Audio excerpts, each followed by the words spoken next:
Alright guys, so we got this guitar. We picked it up at the thrift store, and there's some frets that don't play. I think we're going to have to make some changes to it. So I think what we'll do is come in here and adjust the truss rod just a little bit. Alright, so we're going to have to start by pulling the cover, and we'll figure out what Allen wrench we need. I'm going to get my... come on. What did I do with my screwdrivers? I had one specifically like I use for this kind of stuff.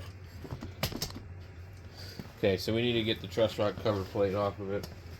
Some of them are down in here. I prefer those, but this is how they want this one. So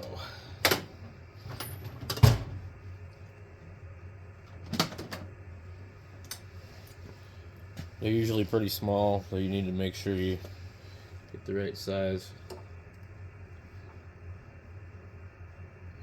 and don't drop it.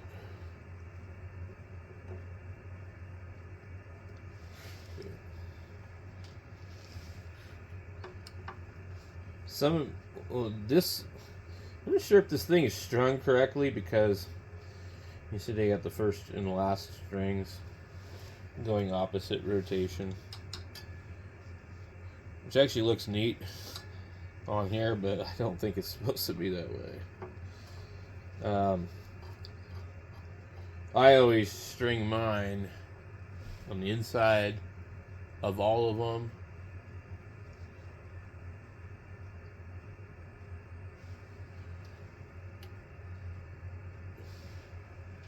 Okay.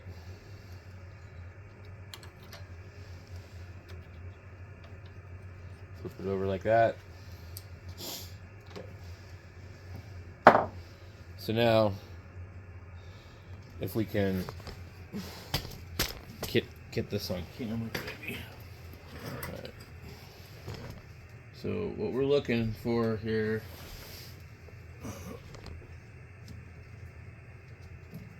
is to see if we can look down the neck and notice. I thought earlier when I looked at it that I saw a slight amount of back bow. Now the best thing to do if you're going to be doing this a lot is to buy the tools to do this, okay? But I just look down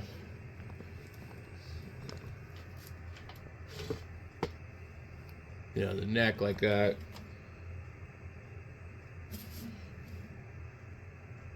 So on this guitar, it should be really hard to show you, but trust me, the neck on this thing is almost flat, if not backbowed. So we're going to need to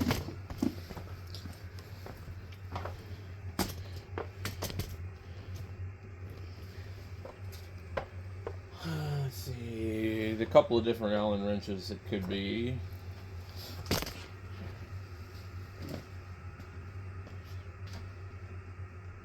Okay.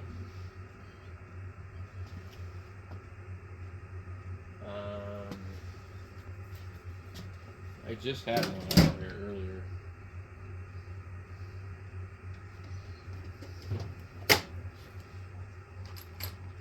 Sometimes I'll use a different type.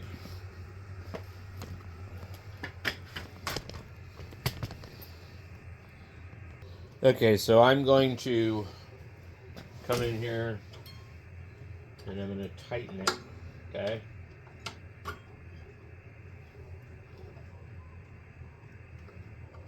You don't usually need to move it a lot.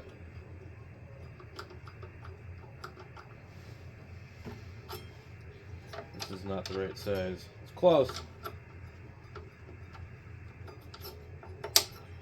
There's a bunch of post-production crap in here. Okay. So 8/16 is too loose. So I have a special tool that I made for something else, but it happens to be the right size.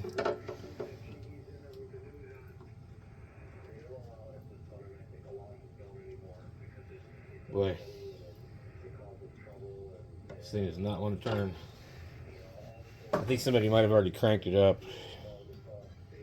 So we gotta wait and see if it shifts. Okay, so we've officially got back bow in it now, and we can back off it.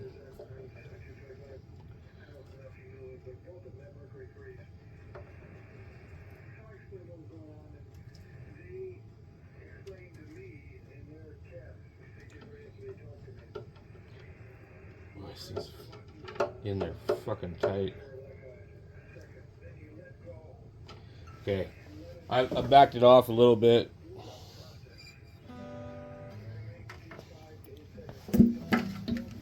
We'll look down it. Still got a little bit. All right, so we've got. We can look down it and see. It's almost pretty close to flat. A little bit further. So these 3 strings here, they would only work to right about here. You get this. You'd get like a dead sound.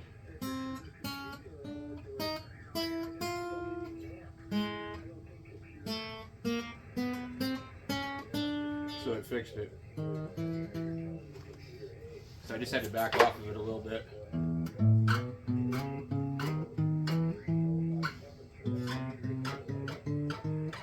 There's a little bit of buzz, but not much.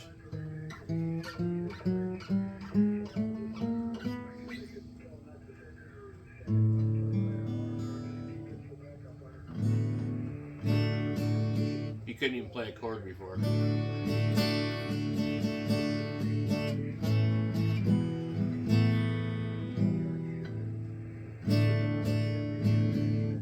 It was just like, I can't even mimic what it sounded like. It was just like, it sounded like the string was all the way across like most of the neck. So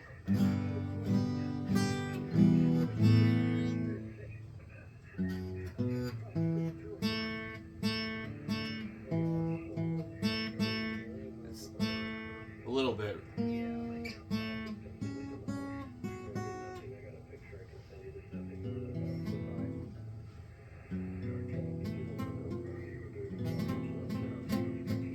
That's what it sounded like. I'm just not.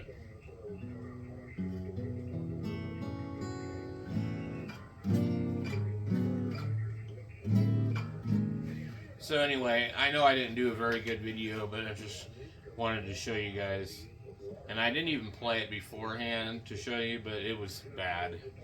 And it was just the high E, the B, and the G string, and one of them was all the way up to the like almost 7th fret. So you could look down the neck and see you're looking at it.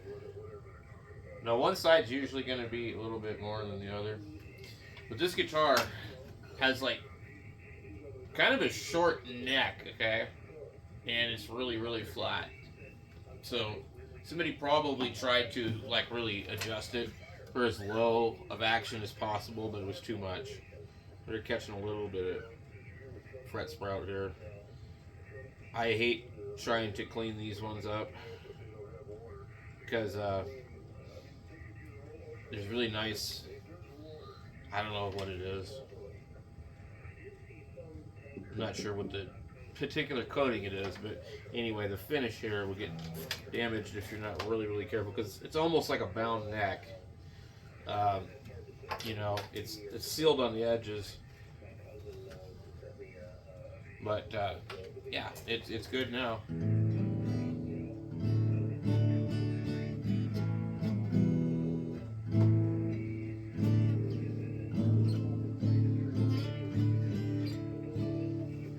All right, guys.